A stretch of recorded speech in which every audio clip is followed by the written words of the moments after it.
আসসালামু আলাইকুম ওয়া রাহমাতুল্লাহ। সারা বিশ্বের সংবাদ 7.30 মিনিটে আপনাদের সকলকে স্বাগত।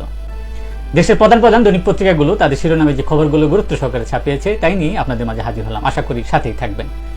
শুরুতেই থাকছে বঙ্গবন্ধু ও বঙ্গমাতা ফুটবল টুর্নামেন্টের পুরস্কার বিতরণ অনুষ্ঠানে প্রধানমন্ত্রী শেখ হাসিনা বলেছেন, খেলাধুলা শারীরিক ও মানসিক শক্তি যোগায়।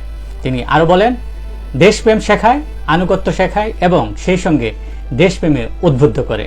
ছেলেমেয়েরা যেন সারা বছর খেলাধুলা করতে পারে, তাই সব উপজেলায় মিনি স্টেডিয়াম করছে সরকার।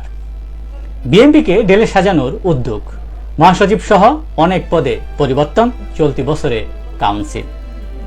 2 দিনের রাষ্ট্রীয় সফরে কাল প্রথমবারের মতো বাংলাদেশে আসছেন কাতারের আমির Sheikh Tamim bin Hamad Al Thani. কাতারের আমিরের সফরে গুরুত্ব পাবে বাণিজ্য, বিনিয়োগ ও রাজনৈতিক সম্পর্ক। দাবদাহ ও জলবায়ুর বিপর্যয়ে দেশ হিটস্ট্রোকে নিহত 3 জন। যশোরে তাপমাত্রা 42.6 ডিগ্রি, সৌদি আরবে 38, চুয়াডাঙ্গায় 42.4 ডিগ্রি, ইরানে 26, তথা মধ্যপ্রাচ্যের চেয়েও বাংলাদেশে এখন তাপদাহ বেশি।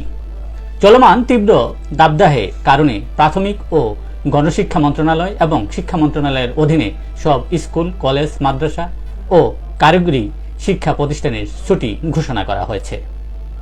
মাঠ ছাড়ছেন না মন্ত্রী ও এমপির আত্মীয়রা। উপজেলা পরিষদ নির্বাচন, কাল মনোনয়ন প্রত্যাহারের শেষ দিন। দেশের প্রধান প্রধান দৈনিক পত্রিকাগুলো আন্তর্জাতিক খবরে যে খবরগুলো গুরুত্ব সহকারে ছাপিয়েছে তার মধ্যে শুরুতেই থাকছে চূড়ান্ত পদক্ষেপের হুঁশিয়ারি ইরানের। ইরাকে ইরান সমর্থিত ঘাঁটিতে হামলা, আপাতত শান্ত মধ্যপ্রাচ্য। ভারতের প্রধানমন্ত্রী নরেন্দ্র মোদী প্রথম দফায় 64% ভোট পড়ার ঘটনায় সন্তোষ প্রকাশ করে বলেছেন, বিজেপি নেতৃত্বাধীন এনডিএর পক্ষেই একতরফাভাবে এ ভোট পড়েছে। এর জবাবে কংগ্রেস নেত্রী সোনিয়া গান্ধী বলেন, উনি এত নিশ্চিত হলেন কিভাবে? নির্বাচনের ফল তো এখনো বের হয়নি।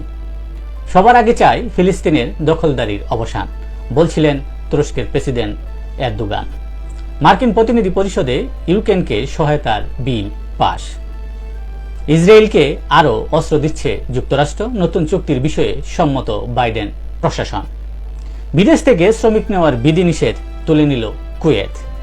সিরিয়ায় আইএসের পৃথক হামলায় 8 সেনা নিহত। আদালতে ট্রাম্প, বাইরে আগুনে যুবকের আত্মহত্যা। এই ছিল দেশের প্রধান প্রধান দৈনিক পত্রিকার শিরোনামে উঠে আসা শীর্ষ সংবাদ, যা নিয়ে এতক্ষণ আপনার মাঝে উপস্থিত ছিলাম। আশা করি আপনাদের ভালোই লেগেছে।